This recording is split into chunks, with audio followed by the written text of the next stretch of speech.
തൃപ്പൂണിത്തുറ ശ്രീ പൂർണ്ണത്രയീശ ക്ഷേത്രത്തിലെ വൃശ്ചികോത്സവത്തോടനുബന്ധിച്ചുള്ള ആന എഴുന്നള്ളിപ്പിൽ അതിരൂക്ഷ വിമർശനവുമായി ഹൈക്കോടതി ഇന്ന് രംഗത്ത് വന്നു.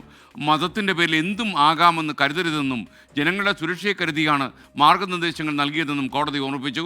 കോടതി അലക്ഷ്യ നടപടിയെടുക്കാതിരിക്കാൻ കാരണങ്ങളുണ്ടെങ്കിൽ അത് കാണിച്ചുകൊള്ളാൻ ദേവസ്വം ഓഫീസർക്ക് ഹൈക്കോടതി ഇന്ന് നിർദ്ദേശം കൊടുത്തു.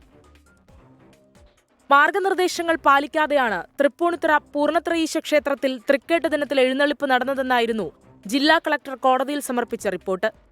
വനം വകുപ്പിന്റെ നിർദ്ദേശം ദേവസ്വം ഓഫീസർ പാലിച്ചില്ലെന്നും കേസെടുത്തതായും റിപ്പോർട്ടിലുണ്ടായിരുന്നു.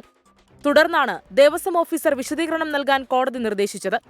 കോടതി അലക്ഷ്യ നടപടി സ്വീകരിക്കാതിരിക്കാനുള്ള കാരണങ്ങൾ വ്യക്തമാക്കാനും ജസ്റ്റിസുമാരായ AK ജയശങ്കരൻ നമ്പ്യാർ, P ഗോപിനാഥ് എന്നിവരുടെ ഡിവിഷൻ ബെഞ്ച് ആവശ്യപ്പെട്ടു.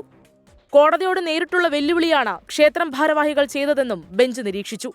മഴ വന്നപ്പോഴാണ് 15 ആനകളെയും ആനക്കൊട്ടിലേക്ക് മാറ്റി അകലമില്ലാതെ നിർത്തിയതെന്ന വിശദീകരണം ഉൾക്കൊള്ളാൻ ബുദ്ധിമുട്ടുണ്ട്.